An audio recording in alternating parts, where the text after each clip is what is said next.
I think it was in elementary school that I learned how President Harry Truman kept a plaque on his desk that read, "The buck stops here."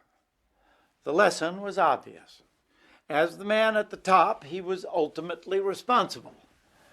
Well, this is the story of how that single concept of accountability is helping to change the lives of hundreds of school children in Indianapolis. In some schools, 1 out of every 2 students was dropping out. Morale was plummeting.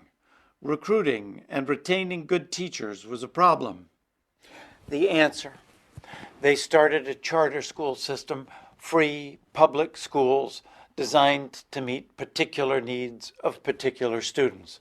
But for the first time in the United States, the legislature made one person directly accountable for the success or failure of those schools.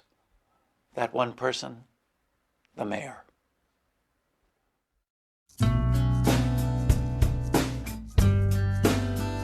It's in the soul of a plan, how it moves every man, every woman to be free, to see the woods through the trees, all the people at their best. This is Andrew J. Brown Academy. We are a charter school here in Indianapolis. This is our 3rd year open, and I'm a 3rd grade teacher here. We provide an alternative to the parents, and it's free to them. They can come from wherever to our school if they're not happy with the schools that are selected for them in their area. When our kids first came to us, we only had 19% of our kids at grade 3 passing I-STEP, and we knew we had a lot of work to be done. Many of the students come to us behind academically, and many of them had social problems in their previous schools. When I first came, it was just crazy behavior. We had a lot of kids who came to our school because they didn't like their schools here, the public schools. So rather than running to us because they saw a great opportunity, they were running away from their other schools.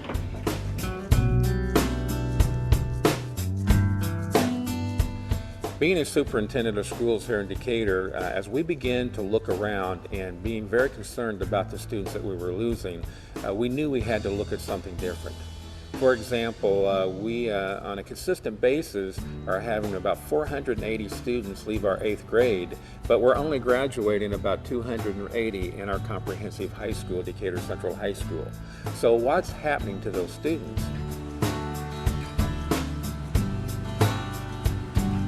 We weren't satisfied with the education that many of our students were receiving for whatever reason. The whole dilemma with public education over the years has been the accountability is too diffuse.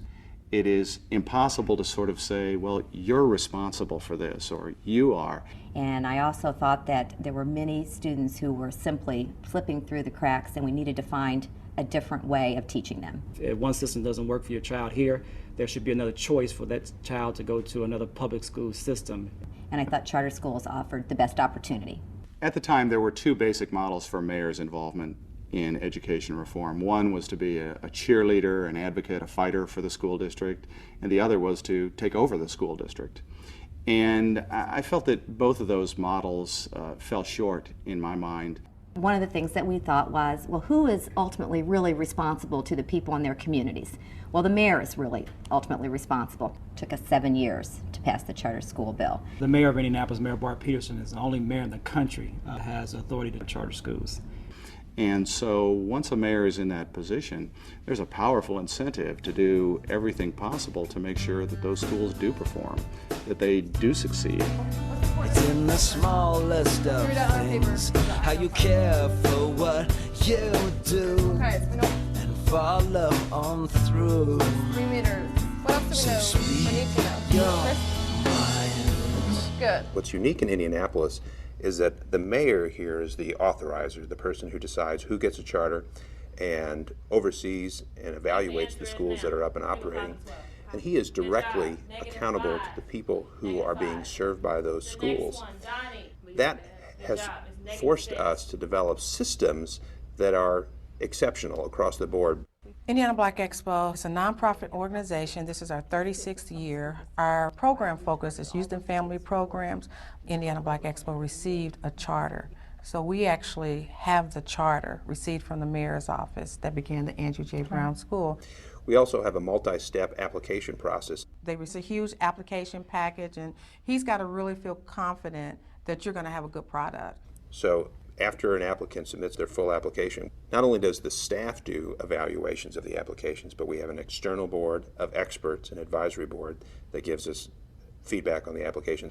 We have a board of volunteers appointed. It's cross-sectional, some from education, some others that are business.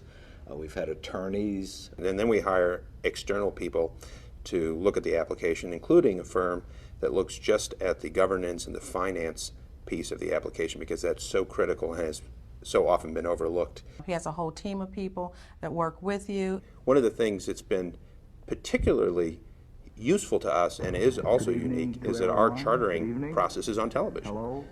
We don't make these decisions in some closed room that nobody has access to the information. There are 3 televised hearings on each application before a charter is ever granted. And those programs aren't just run once, those are run repeatedly on our public access channel. So people really understand that this is a merit-based decision. We use that information to give detailed feedback to the applicants. It's really interesting to see how people respond to that. Do they take that information and really go out and solve the problems that we found in their application? So there are several steps that you go through, and everybody has to be on the same page as far as your capacity to be able to have a successful program. We get the applications, we go through the screening, through interviews, public hearings, and we recommend to the mayor. The mayor is accountable, and the quality of the product is ultimately going to reflect on that individual.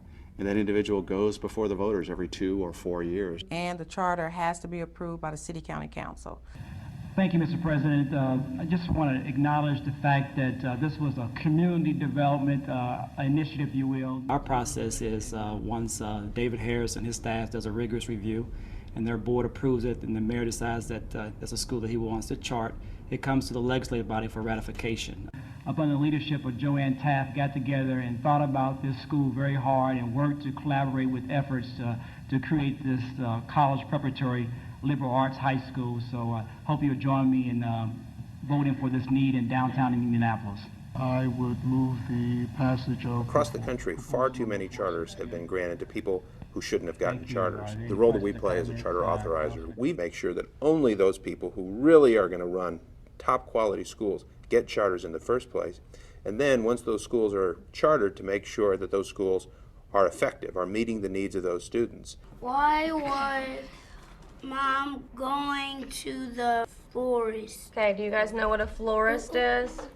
It's a person who sells flowers. Okay, that's going to be important for us to know as we read. There's a significant amount of accountability, and then if we don't meet our goals within a set amount of time, our school's done and we'll be shut down. So we really started to look at test data, looking at where those kids were, looking at what those deficits were, and really start to build our program around the student need. And it's not like the typical middle school where the students are like all over the building and just kind of walk freely to class.